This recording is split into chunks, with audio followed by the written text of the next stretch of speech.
But we have to speak up on another topic here, just real quick. I want to get some breaking news out of the way as I was in between the recordings of this, because I've been recording this in pieces because I just have so much to do. WWE.com has announced the passing of, quite frankly, one of the greatest WWE champions of all time, and not for nothing, but one of the greatest champions in wrestling history. He's up there. It's Bruno Sammartino. Unfortunately, he passed away at the age of 82. That was announced today. And I'm glad, I'm not glad he's dead, but I'm definitely glad that I got a chance to see this before putting the final product together on this show. I don't have a whole lot of Bruno memories, obviously, because I did not grow up in that era. But for the people that did, I remember so many old heads talking to me about it. He was a Northeast guy. I'm from New York, so obviously I heard a lot about him. Rag to Riches story, one of the most famous Italian sports athletes of all time, which is what it was back then.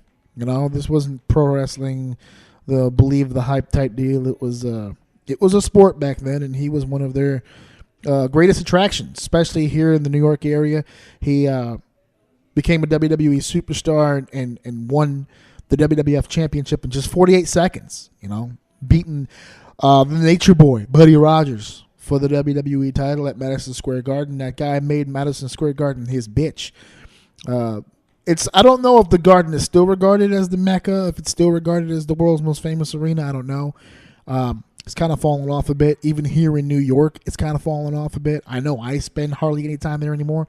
Like I said, Barclay is like right there to my house. So I usually find myself in Barclay more often. And when you're in New York long enough, you realize that a lot more events, not just wrestling, I think are in Barclay more now than Madison Square Garden, just for money reasons. But at the height, at the pinnacle of Madison Square Garden's popularity, man, Bruno was there. He main evented and drew. You know, he's been credited for drawing that house and selling that building out 187 times.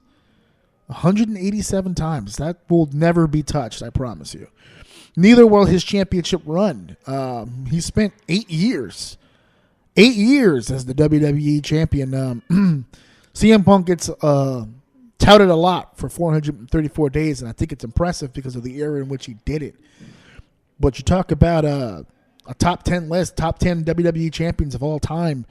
You know, Stone Cold Steve Austin at 10, Brock Lesnar at 9, Triple H at 8, Bret at 7, Randy Orton at 6, Pedro Morales is still there at 5, John Cena at 4, Bob Backlund at 3, Hulk Hogan at 2, and Bruno is at 1. And for all those guys, I mean, John Cena's a 13-time champion, Randy Orton's a 9-time champion, Stone Cold a 6-time champion. Bruno has 2 title reigns, and he held that championship combined for 4,040 days.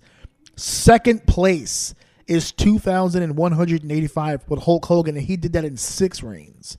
It took him 6 reigns to get to 2,185. Cena at 4 has 13 WWE title reigns, and he's only at 1,257.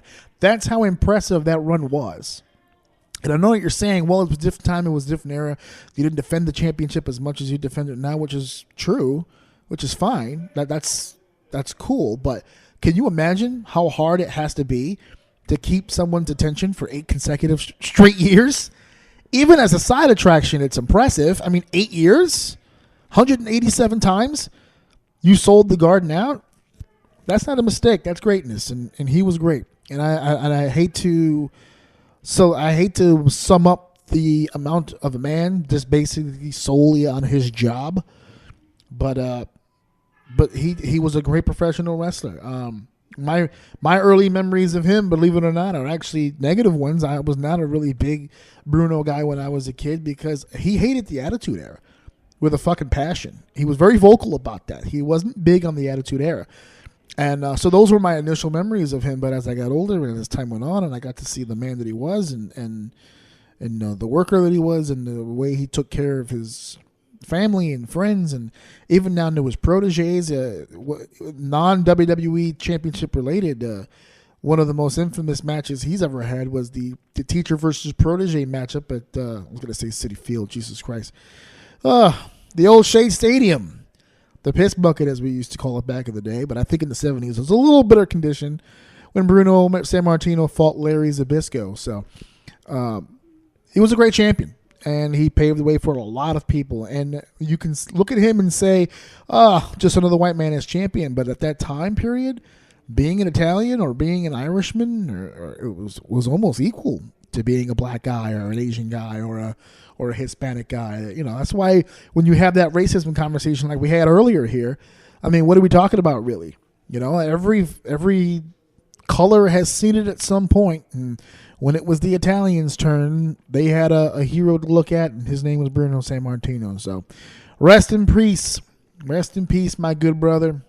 And he's going to be, I tell you what, all these wrestlers that have passed away, they always make the joke that, hey, they're going to be wrestling up in the big wrestling ring in the sky. Imagine that card, you know, Guerrero and Rude. You know what, though? Of all those people that went up there, the way that Bruno lived his life, I wouldn't be surprised if that guy was the headliner, man. Or at least semi-main. Bruno Sammartino would be high on that damn card, for sure.